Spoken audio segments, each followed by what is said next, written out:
안녕하세요. 저는 15년째 한자리에서 반찬과 도시락을 파는 가게를 운영 중인 50대 애청자입니다. 저는 아들이 초등학생이 되기도 전에 남편과 이혼을 하고 홀로 아이를 키웠어요. 이제 막 7살이 된 아들의 손을 잡고 그 집에서 나오던 날은 아들과 둘이 살아갈 생각에 막막하기만 했었죠. 그때는 정말 뭐라도 닥치는 대로 일을 해야 했습니다. 나만 바라보고 있는 우리 아들, 어떻게든 제대로 키워야 된다는 생각에 무슨 일이든 이 악물고 했던 것 같아요. 덕분에 지금은 이렇게 제 가게도 운영하면서 먹고 살 만큼 살고 있습니다. 6살짜리 꼬마가 훌쩍 자라 청년이 된 모습을 보면 세월이 정말 화살 같다는 말이 그대로 느껴집니다. 얼마 전 부고 문자 한 통을 받았어요. 제가 반찬 가게를 하기 전 10년 정도 일했던 곳의 사장님이 돌아가셨다는 문자였어요. 부고 문자를 받고 한참을 멍하니 있었던 것 같아요. 무소식이 희소식이라고 여기며 살아왔는데 오랜만에 소식이 부고라니 마음이 좋지 않았습니다. 사장님과의 인연은 25년 전 처음 이어졌어요. 혼자 힘으로 아들을 키울 수 있었던 것은 전부 사장님 덕분이었어요. 사장님은 참 기고하고 안타까운 삶을 사셨던 분이에요. 그때를 떠올리면 저는 아직도 생각이 많아집니다. 저는 지방의 작은 도시에서 자랐어요. 아빠가 일찍 돌아가신 탓에 엄마가 공장에서 일을 하면서 저와 동생을 키우셨어요. 넉넉한 집안이 아니었기에 저는 고등학교를 졸업하고 곧바로 서울로 왔어요. 고등학교 졸업 전 선생님의 추천으로 서울에 있는 회사에 면접을 보게 되었고, 지금으로 따지면 사무 보조 정도의 업무를 하게 되었어요. 이곳에서 월급을 받으면 쪼개서 집에도 보내고 저축도 하고 엄마한테 배운 대로 알뜰하게 모으면서 살았습니다. 별다를 것 없는 일상 속에서 전 남편과의 만남도 자연스럽게 이루어졌어요.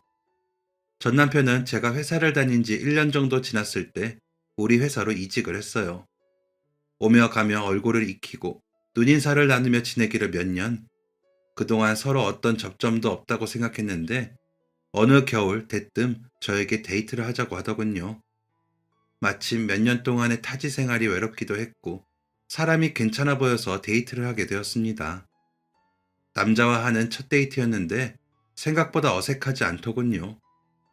어느 연인들처럼 분위기가 근사한 식당에서 밥을 먹고 야경을 바라보며 커피도 마시고 그날의 기억이 참 따뜻하고 좋았어요.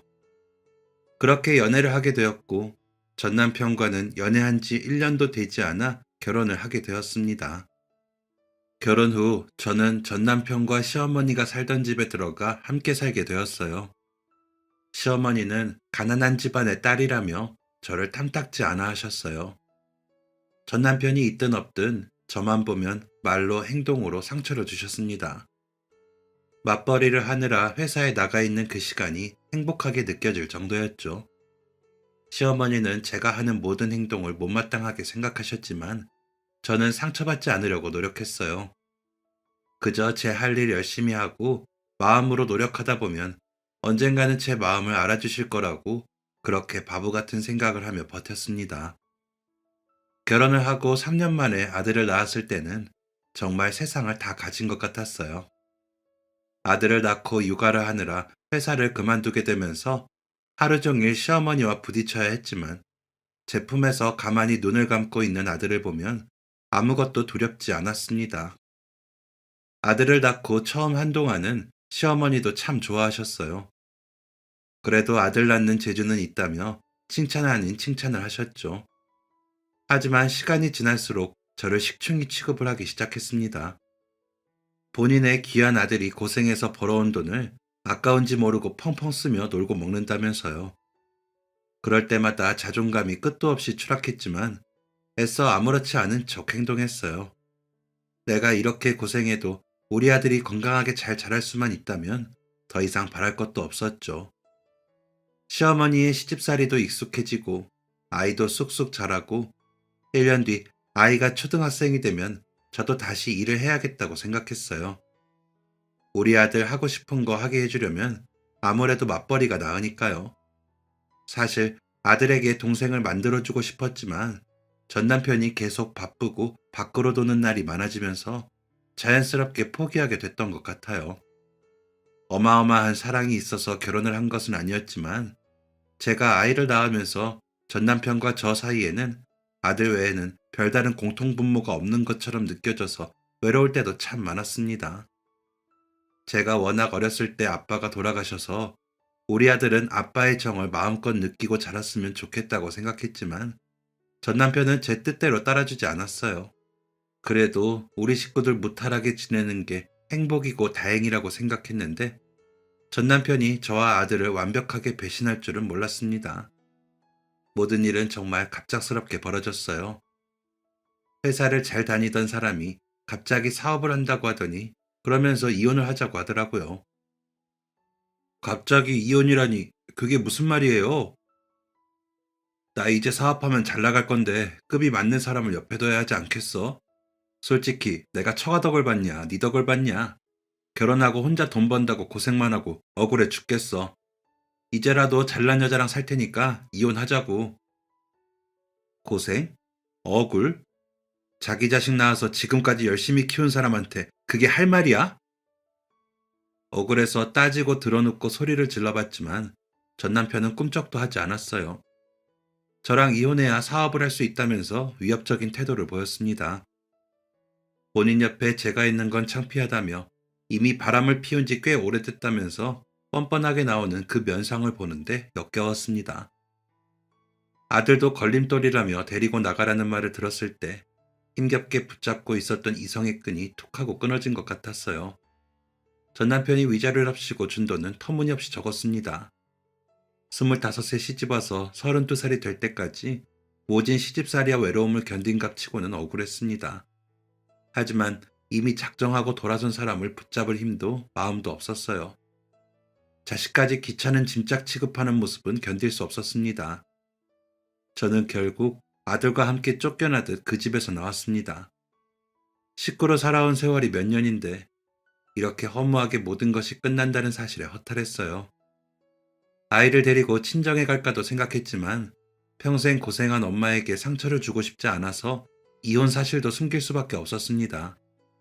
결국 제가 상경에서 처음 살았던 동네로 가게 되었어요.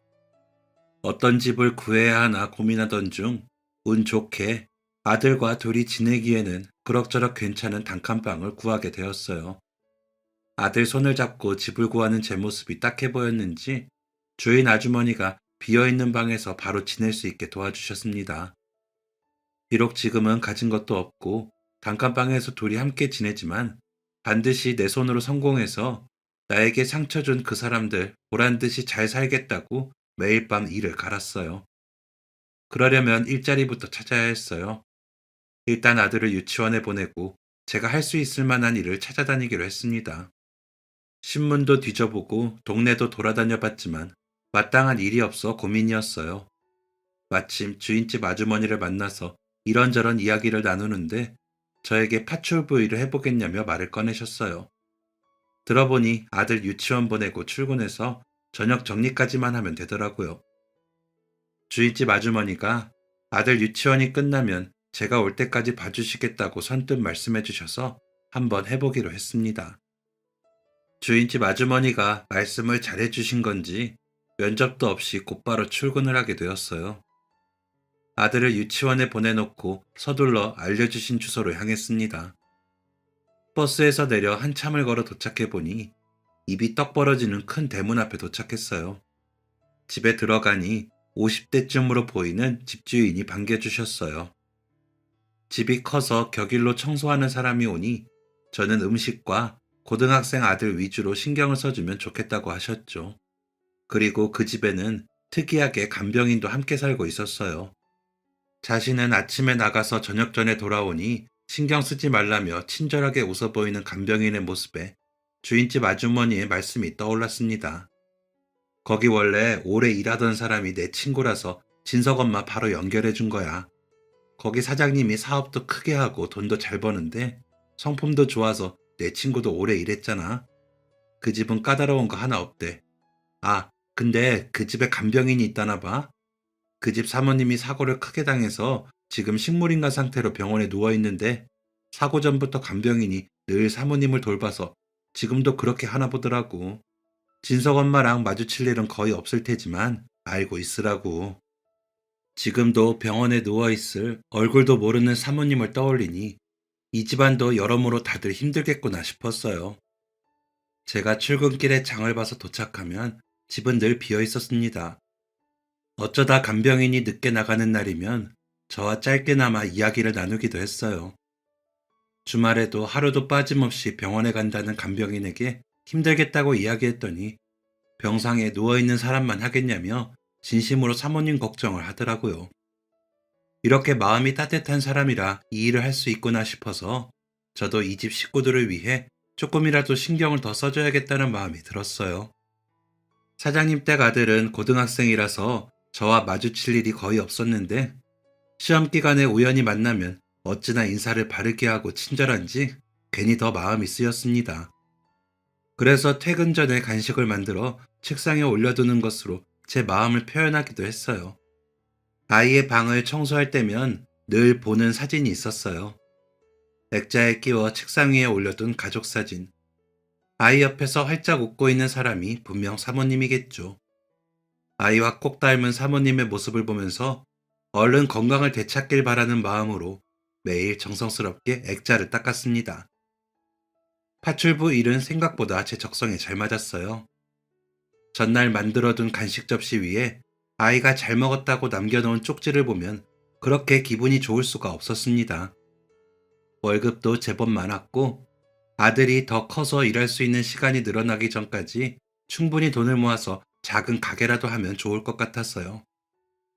그런데 그 무렵 제가 알지 못하는 곳에서 조용히 사건이 일어나고 있었습니다. 지금 돌이켜보면 그때부터 모든 것이 움직이기 시작했던 건지도 모르겠네요. 그날은 사장님과 간병인 모두 일찍 돌아와서 함께 저녁 식사를 하더라고요. 그런데 식사하는 두 사람의 분위기가 묘하게 무겁게 느껴졌어요. 어쩔 수 없이 그쪽으로 신경이 가는 것을 느끼면서 저는 뒷정리를 하고 있었어요.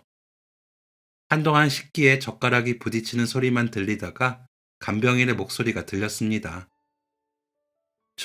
수희는 그럼 계속 중환자실에 있어야 되는 건가요? 아무래도 상태가 심각한 모양이에요. 숙경 씨도 전화 받고 많이 놀랐죠? 네, 분명 아까까지 잘 누워 있었는데 갑자기 중환자실로 옮길 정도면 가망이 죄송해요. 제 말은 못 들은 걸로 해주세요. 우리 수희 깨어나려고 지금 잠깐 아픈 것뿐이에요. 그러니까 민호 아빠도 너무 걱정하지 마세요. 알겠죠? 정말 그랬으면 좋겠네요. 중환자실로 옮긴 이상 면회도 안 되고 그동안 애엄마 돌보느라 고생 많으셨으니까 숙경 씨도 조금 쉬세요.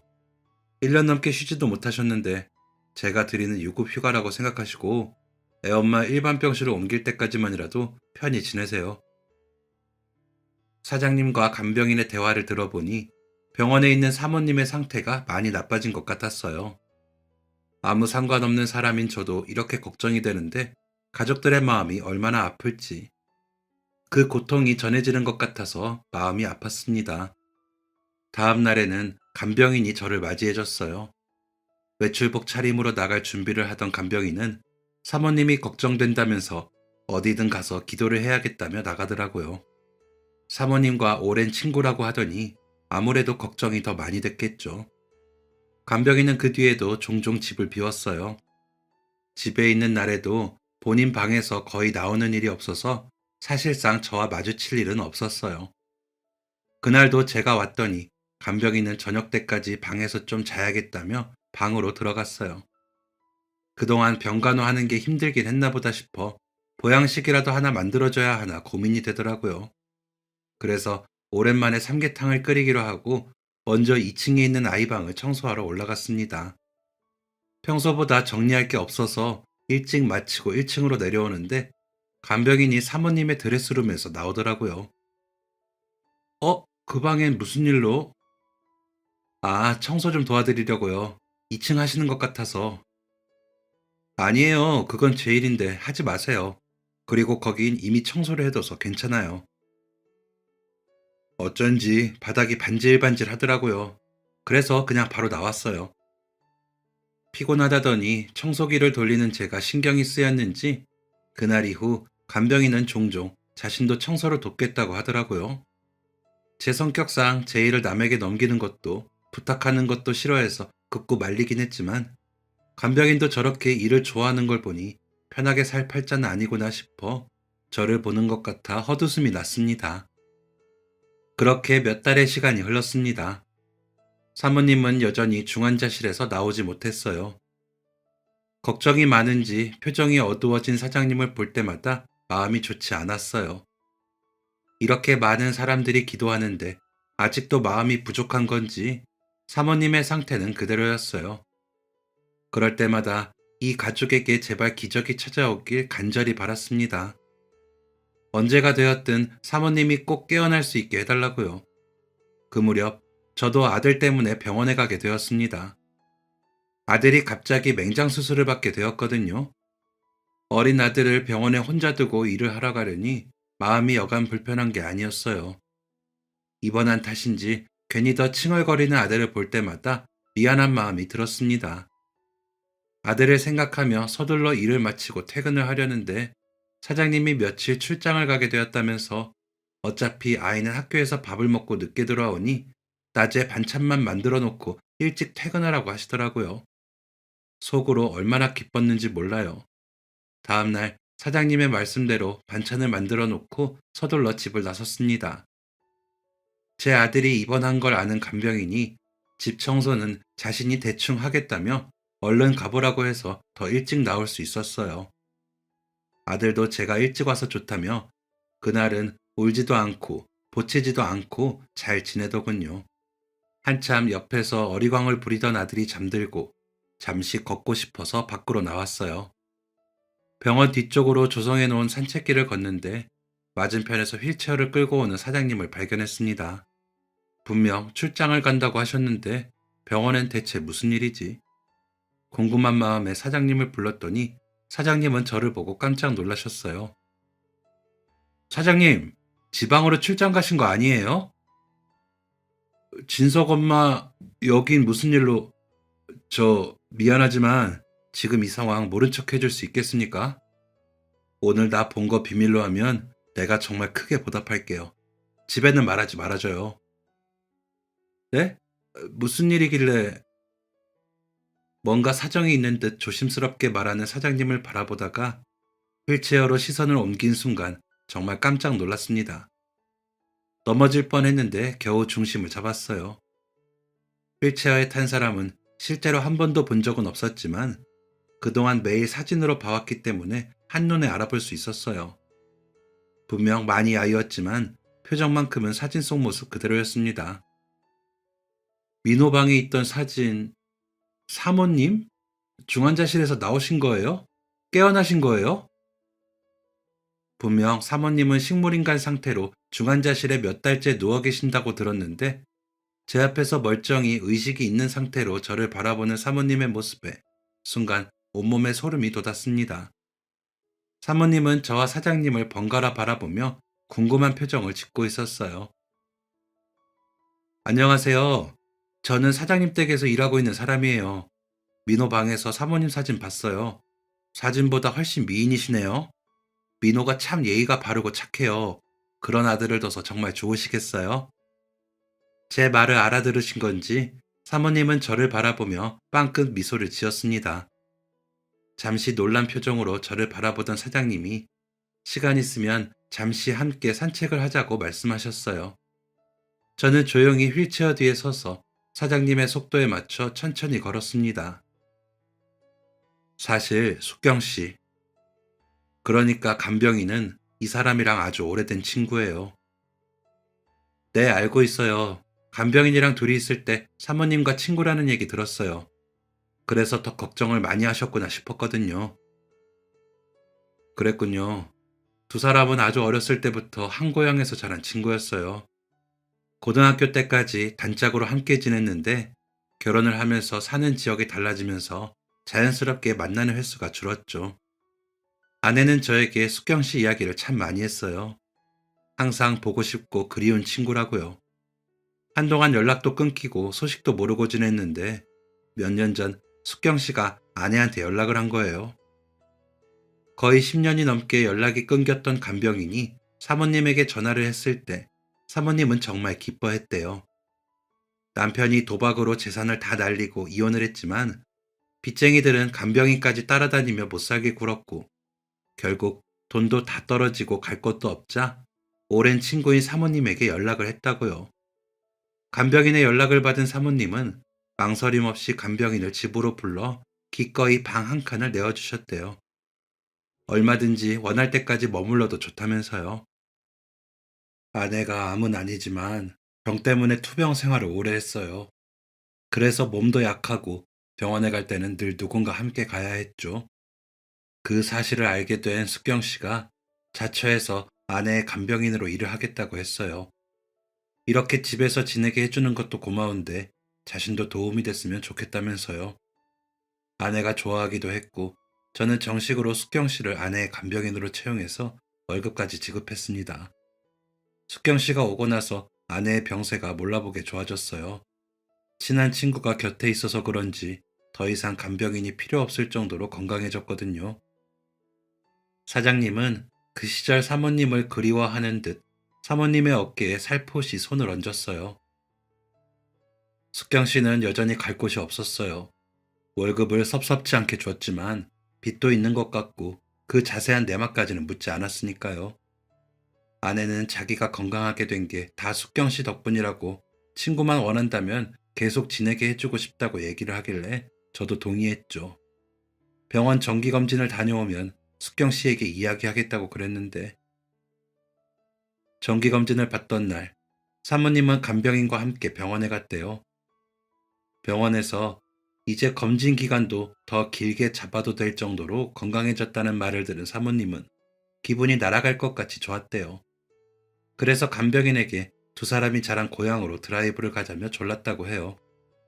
들뜬 친구의 모습에 거절할 수 없었던 간병인은 집에서 몇 시간 떨어진 고향으로 떠났대요. 그날 고향에 도착한 두 사람은 곳곳에 남아있는 추억을 찾아내느라 시간 가는 줄 모르고 돌아다녔대요. 여고생 시절이 떠오르면서 기분이 너무 좋았다고요.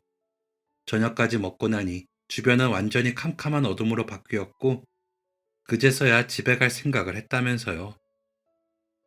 서울에서 고향으로 가는 길 내내 친구가 운전을 한 게 마음에 걸렸던 아내는 올라갈 때는 자신이 직접 운전을 하겠다고 했대요. 숙경 씨는 열심히 말렸지만 아내의 고집을 꺾을 수는 없었다고요. 외진 곳이고 주변이 어두웠지만 차가 많이 없는 곳이니 고속도로를 타기 전까지만 운전대를 맡길 생각이었대요. 어디서 바꾸면 좋을까 생각을 하고 있는데 순식간에 사고가 난 거죠.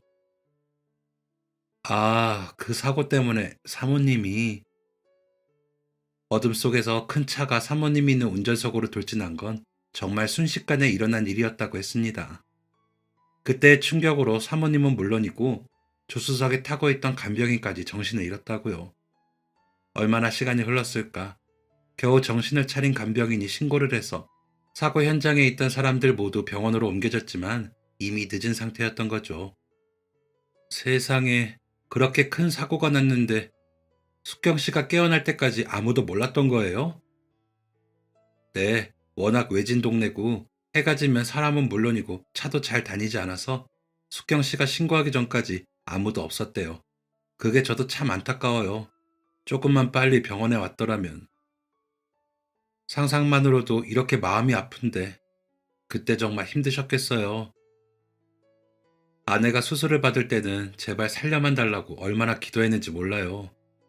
막상 생명은 지켰지만 식물인간이 된 아내의 모습을 보면서 어떻게 이런 일이 있나 하늘이 원망스러웠어요. 조금만 더 빨랐더라면 식물인간은 면했을지도 모른다는 생각에 더 괴로웠죠. 숙경 씨는 괜찮았나요? 천만 다행으로 조수석에 있던 숙경 씨는 골절된 것 말고는 괜찮아서 금방 퇴원할 수 있었어요. 아내의 상태를 보고 숙경 씨가 얼마나 울었는지 몰라요. 이렇게 된 건 전부 자신 탓이라고요. 자신이 운전을 했어야 했다고. 지금 누워있는 사람이 자신이어야 했다고. 저만큼 괴로워했었어요. 그날부터 간병인은 사모님 곁을 지켰다고 했습니다. 사모님이 깨어날 때까지 자신이 책임지겠다며 온종일 간호를 했다고요. 그렇게 하루도 빠짐없이 지극정성으로 자신의 아내를 돌보는 간병인을 보면서 사장님은 고마운 마음이 컸다고 했어요. 숙경 씨는 스스로를 원망했지만 사고가 난 게 아내가 이렇게 된 게 어떻게 숙경 씨 탓이겠습니까? 아내 곁에 숙경 씨 같은 친구가 있어서 정말 다행이라고 생각했어요. 이런 정성이라면 아내가 꼭 깨어날 거라고 생각하며 함께 버텼어요. 하지만 상황은 사장님의 바람대로 흘러가지 않았습니다. 몇 달이 지나도록 사모님은 여전히 식물인간 상태에서 깨어나지 못했거든요. 그 기간이 오래될수록 사모님을 담당하는 의료진들도 사장님의 주변 사람들도 사장님의 눈치를 살피며 희망보다는 현실을 이야기했지만 사장님은 절대 포기할 수 없었대요. 기적. 그 말밖에는 달리 표현할 단어가 떠오르지 않아요.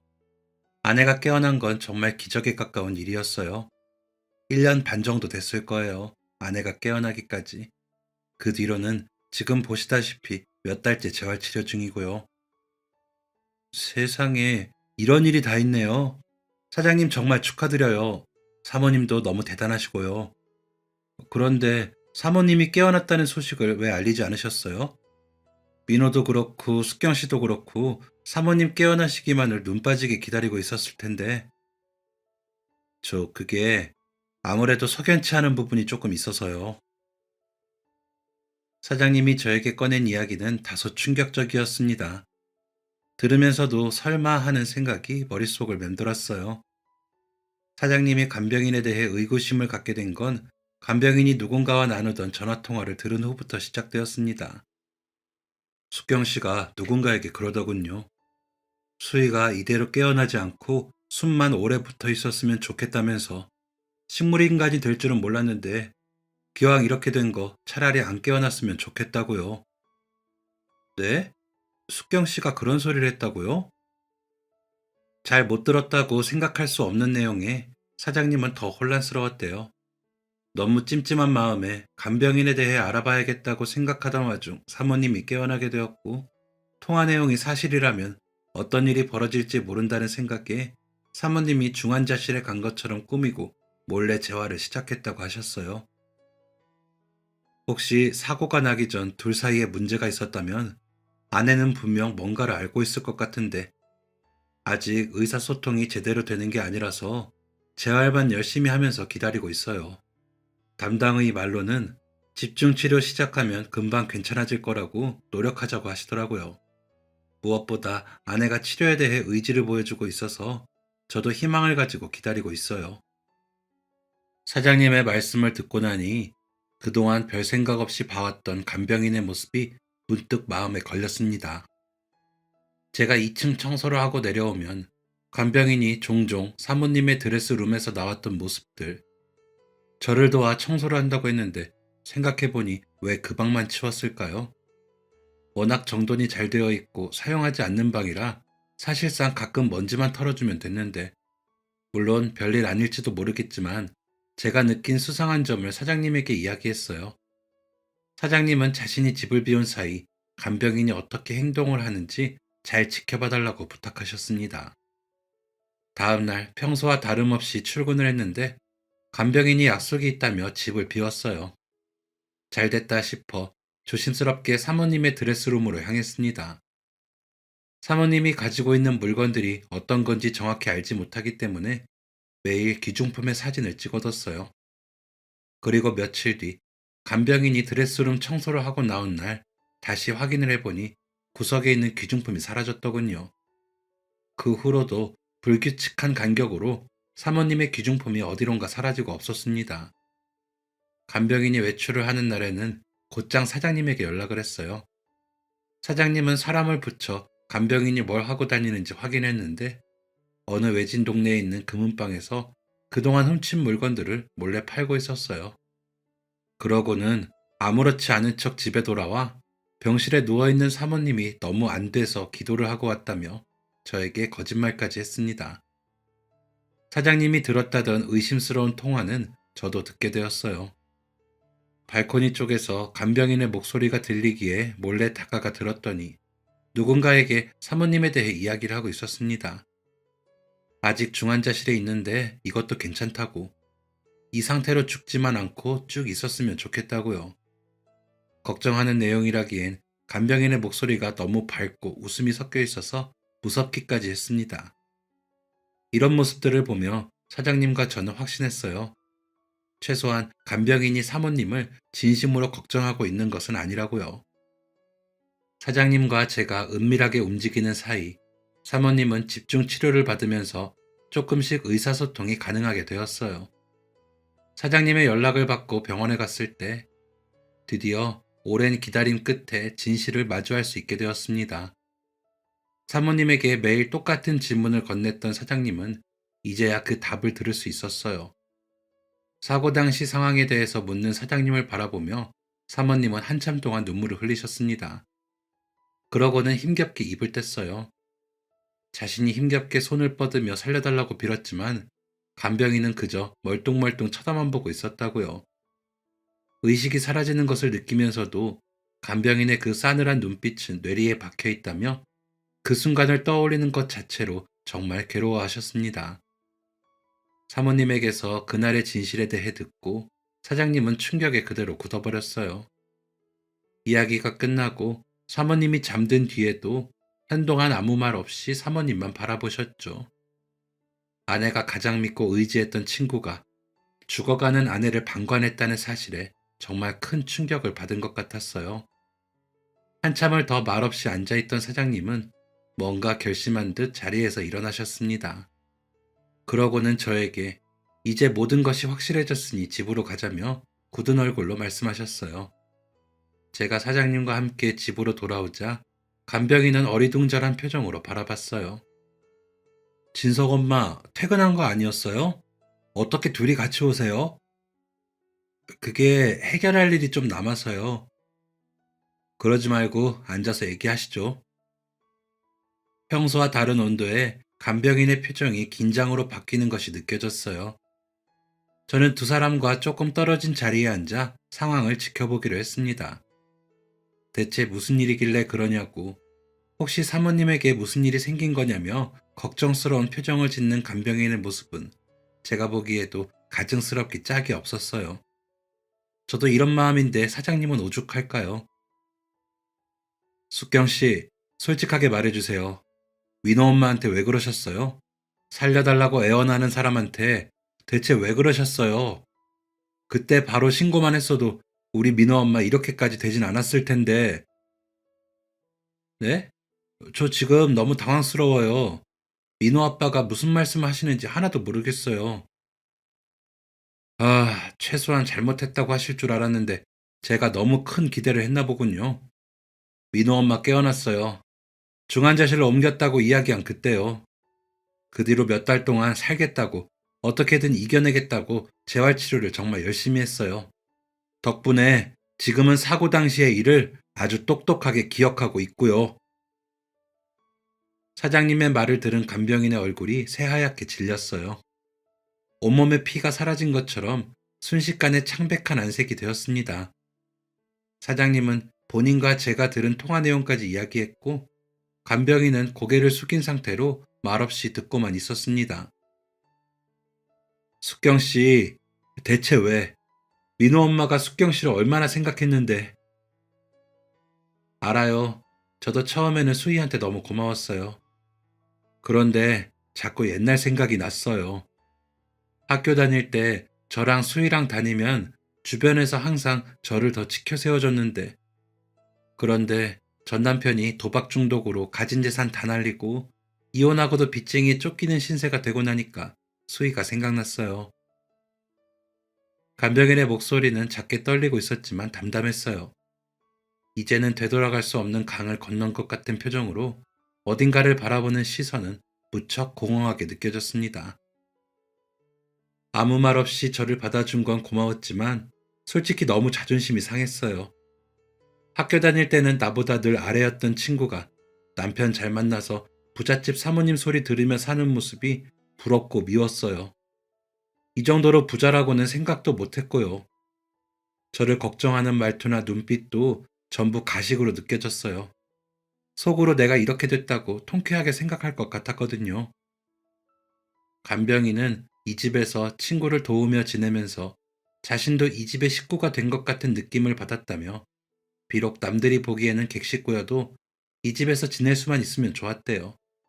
그러면서 자기도 모르는 사이에 친구가 가진 것들이 탐나기 시작했던 것 같다고 했습니다. 그 뒤로 사모님의 상태가 점점 좋아지고 자신의 역할이 사라지면서 다시 두려워졌대요. 수희가 건강을 되찾으면서 자꾸 악몽을 꿨어요.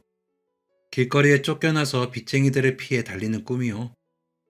전 남편의 빚쟁이들이 아직도 저를 찾아다닌다는 얘기를 들었기 때문에 공포스러웠어요. 그런 고민을 하고 있었을 때 그 사고가 난 거예요. 사고 이야기가 나오자 사장님의 시선이 간병인을 향했습니다. 간병인은 여전히 어딘가를 바라보며 그때를 떠올렸어요. 처음 사고가 발생했을 때 충격에 잠시 정신을 잃었지만 금방 의식을 되찾은 게 맞았대요. 주변은 여전히 어두웠고 가해 차량에서도 아무도 나오지 않았다고요. 그때 사모님이 살려달라고 이야기를 하는데 순간 괜찮은 생각이 떠올랐대요. 그때는 이 사고가 저에게 다가온 또 다른 기회처럼 느껴졌어요. 수희가 다시 병원에 입원한다면 그럼 내가 머물 수 있는 시간도 늘어나는 거 아닐까? 병원에 늦게 갈수록 치료가 더 길어질 테니까. 그러면 최소한 몇 달은 더 이 집에서 누리면서 월급 받으면서 살 수 있을 거라고 생각했어요. 수희가 누워있는 시간이 길어질수록 제가 돈을 벌 수 있는 시간도 늘어나니까 일부러 신고를 늦게 한 건 맞지만 식물인간이 될 줄은 몰랐어요. 정말이에요. 사모님이 식물인간이 되었다는 소식을 들었을 때는 금방 깨어날 거라고 생각했대요. 사모님을 생각하면서 정성껏 간호를 했던 것도 사실이었고요. 그런데 시간이 지날수록 애써 억눌러왔던 욕심이 자라나기 시작했다고 했습니다. 그러면서 간병인은 사모님이 식물인간 상태로 지내는 기간이 길어질수록 가망이 없다는 의사의 말을 들으면서 사모님의 자리가 탐났다는 말까지 서슴없이 내뱉었어요. 괜찮은 생각? 친구를 사지로 내밀고 그게 괜찮은 생각이라고요? 그렇게 한 이유가 고작 돈 몇 푼 때문이었다고요? 그런 것도 모르고 민호 엄마 생각해서 지금까지 당신을 거둔 내가 바보였어. 민호 엄마가 어떤 사람인 줄 알아요? 당신이 원하면 평생 집에서 살게 하자고, 자립할 수 있을 때까지 얼마든지 시간을 주자고, 그렇게 친구를 위하던 사람이었는데, 정작 그 당사자가 뒤에서 그런 추잡한 생각을 하고 있는 줄도 모르고, 정말 몰랐다고요. 설마 수희가 그날을 기억하고 있는 줄은. 사장님은 차마 말을 잇지 못하고 흐느끼셨습니다. 눈이 빨갛게 충혈된 상태로 사장님은 간병인을 향해 절대 용서하지 않겠다는 말을 했습니다. 검은 속내가 들통난 간병인은 더 이상 감출 것도 없다는 듯 별다른 대꾸를 하지 않았어요. 허무했습니다. 고작 돈 때문에 다른 사람도 아니고 자신이 어려울 때 선뜻 손을 내밀어준 친구의 등에 칼을 꼽다니요. 나비 효과라는 말 아시나요? 작은 나비의 날갯짓이 일정 시간이 흐른 뒤에 태풍을 일으킬 수 있다는 의미죠. 사고 직후 간병인이 머리를 굴리는 동안 이미 나비의 날갯짓은 시작되고 있었어요. 이렇게까지 될 줄 몰랐다는 말 한마디로 이 모든 책임에서 벗어날 수 있다고 생각한 걸까요? 사람이 어디까지 잔인해질 수 있는 건지 소름이 돋았습니다. 간병인은 이렇게 됐으니 지금 당장 짐을 챙겨 나가겠다고 했어요. 마치 그거면 됐다는 듯한 태도에 사장님이 그동안 모은 증거를 꺼내들었습니다. 사장님이 건넨 사진을 보고 간병인은 손을 떨더니 대뜸 무릎을 꿇고 잘못했다고 하더군요.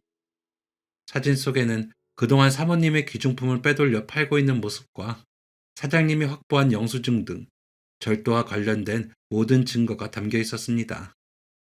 그날 사모님을 식물인간 상태로 만들었던 사고에 대해서는 잘못했다는 말을 단 한 번도 하지 않았으면서 너무나 쉽게 무릎을 꿇는 모습에 기가 찼습니다. 그동안 민호 엄마가 아끼던 귀중품을 참 많이도 팔았더군요. 이건 명백한 증거가 있으니 마땅한 벌을 받아야겠죠. 선처는 없습니다.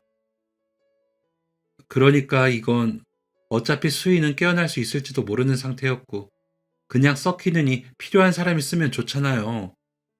원래 어렸을 때도 수희랑 저랑 서로 물건 같이 쓰고 그랬어요. 수희가 저한테 마음에 드는 거 있으면 얼마든지 가지라고 했다고요. 진짜예요. 많아서 티도 안 나는데 그동안 고생한 퇴직금. 그래, 퇴직금이라고 생각하세요. 다른 돈 안 받을 테니. 퇴직금? 미도 엄마 재활 치료하는 동안 몇 달 동안 집에서 아무것도 안 한 당신한테 그동안 고생했으니 이제 좀 쉬라고 월급 꼬박꼬박 준 건 잊었나요? 민호 엄마한테 미안한 마음은 없는 거예요? 끝까지 민호 엄마한테는 사과 한마디 없네요. 어떻게 이럽니까, 사람이? 다그치는 건지 애원인지 모를 사장님의 말에도 간병인은 자신만 생각하고 있었어요. 고소를 당할지도 모른다는 사실에 잔뜩 겁에 질려서 이 상황에서 벗어나고 싶어 했어요. 사장님에게 계속 빌던 간병인은 자신의 방으로 들어가더니 얼마 지나지 않아 가방 하나를 들고 서둘러 나왔어요. 대충 우겨 넣은 듯 가방 밖으로 옷가지가 삐쭉 나와 있었고 지금 간병인이 처한 상황처럼 엉망진창이었습니다. 급하게 문 밖으로 나가려는 간병인을 사장님이 붙잡았어요. 아무런 책임도 지지 않고 어딜 도망치느냐고요. 한참 실랑이를 벌이던 사장님과 간병인은 초인종 벨소리에 행동을 멈췄습니다. 제가 서둘러 문을 열자 경찰이 등장했어요. 제가 사장님과 미리 이야기를 해서 집에 들어가기 전 신고를 했었거든요. 간병인이 죄를 뉘우치고 스스로 경찰서에 가길 바랐지만 결국 끌려가는 신세가 되었네요. 경찰이 늦지 않아서 다행이었어요. 눈앞에 경찰이 나타나고 나서야 간병인은 사모님에게 직접 이야기하고 용서를 구하겠다고 했지만 사장님은 단호했습니다. 이야기를 나누면서 사장님은 간병인이 진심으로 자신의 잘못을 뉘우치고 사모님에게 용서를 구할 수 있는 기회를 분명 줬습니다. 그것을 알아채지 못하고 그 기회를 날려버린 것 모두 간병인이었죠. 경찰차에 타면서 계속 뒤를 돌아보며 눈물을 흘리던 그 모습을 보니 딱 악어의 눈물이 생각났습니다. 간병인은 자신이 무엇을 잘못했는지 알고 있긴 한 걸까요? 간병인은 절도죄로 법의 심판을 받게 되었습니다. 그동안 간병인이 저지른 수많은 잘못에 비하면 터무니없이 적은 형량이었지만 결국 구속되었어요. 그 짧은 기간 동안 간병인은 뭔가를 깨닫긴 했을까요? 사모님에게 진심으로 사죄할 마음이 생겼을까요? 교도소에 있는 동안 전 남편의 빚쟁이들에게 소문이 난 간병인은 출소 이후 그들을 피해 도망 다니느라 숨어서 지내는 신세가 됐다는 이야기를 건너 건너 듣게 되었습니다. 다시 도망자 신세로 전락한 간병인을 떠올리니 어쩐지 마음 한구석이 꽉 막힌 것 같았어요. 선한 사람들의 호의를 못된 마음으로 이용한 사람의 최후가 어떨지는 아직 모르겠어요. 다만 제가 상상할 수 없는 악행을 저지른 사람이 너무나 평범하고 선해 보이는 사람이었다는 것이 여전히 저에게는 충격으로 남아 있습니다. 간병인을 정리하고 사장님은 사모님의 재활에 더욱더 매달렸습니다. 아내를 지켜주지 못했다는 죄책감과 이 모든 사건을 모르고 있었다는 미안함, 뒤늦게 알아버린 자신에 대한 원망을 그대로 짊어지고 그 마음을 담아 지극정성으로 사모님을 보살폈습니다. 사장님은 아들과 함께 사모님 곁에서 최대한 많은 시간을 함께 했어요. 가족들이 곁에 있어서였을까요? 사모님은 집에서 통원 치료를 할 수 있을 정도로 상태가 좋아졌어요. 휠체어에 의지한 채 집으로 들어온 사모님은 한동안 흐느껴 울었습니다. 다시는 돌아올 수 없을 줄 알았다고, 너무 그리웠다고 집안 구석구석 따뜻한 눈길을 담아 살폈어요. 그 모습을 보는데 괜스레 저까지 눈물이 나올 것 같았습니다. 사모님이 집에 오시기 전 저도 병원을 오가며 사모님을 살폈어요. 덕분에 사모님이 집에 오고 난 이후 저는 사모님의 간병을 더 중점적으로 하게 되었습니다. 사장님은 전보다 훨씬 많은 월급을 주시면서 사모님을 잘 부탁한다고 당부하셨어요. 믿었던 사람에게 큰 배신을 당하고 사람을 함부로 믿기 어려웠을 텐데도 저에게 선뜻 사모님을 부탁하셔서 더욱더 큰 책임감이 생겼어요. 사모님이 오시고 나서 집 안팎의 모든 것은 사모님 위주로 조금씩 바꿔나갔어요.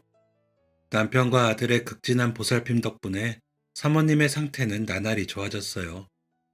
사모님은 가끔 저에게 간병인 이야기를 하셨어요. 가장 친한 친구라고 생각했던 사람이 자신에게 그런 짓을 저질렀다는 사실을 잊고 싶은지 아주 옛날 좋았던 기억에 대한 일들만 꺼내놓으셨죠. 저는 말없이 들으며 사모님의 마음을 어루만져 주려고 노력했습니다. 되돌릴 수 없는 일 때문에 더 이상 사모님이 고통받지 않았으면 했거든요. 비록 끔찍한 일을 겪었지만 지금은 다시 사랑하는 가족의 품으로 돌아왔고 사모님은 다시 앞으로 나아가야 하니까요. 그렇게 사모님과는 거의 8년 넘게 함께 했습니다. 더 오래 함께 했으면 좋았을 텐데 갑자기 폐렴에 걸린 사모님은 곧바로 병원에 입원해서 치료를 받았지만 그의 겨울을 넘기지 못하고 세상을 떠나셨습니다. 작은 기침에도 괴로워하는 사모님의 모습을 지켜보는 것은 정말 힘들었지만 이제는 그 모습마저 볼 수 없다는 생각에 마음이 너무 아팠어요. 부디 하늘에서는 아픔 없이 행복한 기억만 가지고 마음껏 뛰어다녔으면 좋겠다는 마음을 담아 사모님을 보내드렸어요. 장례를 치르고 사장님은 저에게 일주일 휴가를 주셨어요. 그동안 고생 많았다고 마음 좀 살피고 오라면서요. 갑작스럽게 생긴 휴가는 기쁘지 않았습니다. 휴가 내내 저는 사모님의 납골당을 찾아 1시간이고 2시간이고 사모님과 이야기를 나누고 왔어요. 휴가를 끝내고 출근을 했더니 사장님이 말씀하셨어요. 진석 엄마, 고생 많았어요. 지나고 보니 정말 많은 일이 있었는데 덕분에 잘 버텼던 것 같아요. 이제 아내도 먼 여행을 떠났으니 진석 엄마도 하고 싶은 거 하면서 살아야죠. 아내가 그러더라고요. 진석 엄마 음식은 따뜻한 마음이 느껴져서 좋다고요. 이건 아내가 주는 퇴직금이에요. 10년 가까이 우리 집을 지켜줘서 고마웠어요. 네? 퇴직금이라니. 사장님이 저를 위해 준비한 퇴직금은 상상할 수 없을 만큼 큰 돈이었어요. 이렇게 큰 돈은 받을 수 없다고 극구 사양했지만 사장님은 밤낮 없이 사모님을 돌보느라 고생한 저와 그 때문에 서운했을 제 아들을 위해서라도 받으라며 말씀하셨습니다. 제 솜씨를 살려 가게라도 하면 분명 잘 될 거라면서요. 저는 결국 그 돈을 받았습니다. 사모님이 저에게 남긴 유산이라고 생각하라는 사장님의 호의를 받아들이기로 했어요. 그 후 저는 반찬과 도시락을 파는 가게를 열고 장사를 시작했습니다. 오픈하고 자리를 잡기 전까지 사장님이 정말 많은 도움을 주셨어요. 워크샵이나 야유회가 있을 때면 항상 저희 가게에서 도시락을 주문하셨어요. 많이 신경 써주신 덕분에 지금까지 남들에게 손 벌리지 않고 아들과 잘 먹고 잘 살고 있습니다. 그렇게 15년이라는 세월이 또 흘렀어요. 사장님의 부고 소식에 달려간 장례식장에는 이미 훌쩍 자라서 가정을 이룬 사장님의 아들이 상주가 되어 있었어요. 저를 보며 와줘서 고맙다고 제 손을 잡고 고개를 끄덕이는 민호를 보니 흐릿했던 기억들이 선명하게 되살아났습니다. 우리 사장님 평생 죄책감 때문에 크게 웃지도 못하며 살았는데 하늘에서 사모님과 못다한 이야기 나누면서 이제는 편안해지셨으면 좋겠다는 마음을 담아 명복을 빌었습니다. 그리고 다시 한번 떠올려 봅니다. 사람이 가장 경계해야 할 것은 살면서 가장 무서운 것은 낯선 악의가 아니라 가장 가까운 얼굴 뒤에 감춰진 추악한 욕심이라는 것을요. 저에게 항상 고맙다는 말을 많이 하셨던 사모님과 사장님, 부디 나쁜 기억은 활활 털어버리고 하늘에서는 두 분 행복한 일들만 가득하시길 마음 깊이 바라봅니다. 두 분에 대한 기억은 평생 잊지 못할 거예요. 지금까지 사연 들어주셔서 감사합니다. 사연이 재밌으셨다면 구독과 좋아요를 눌러주세요. 감사합니다. 안녕히 계세요.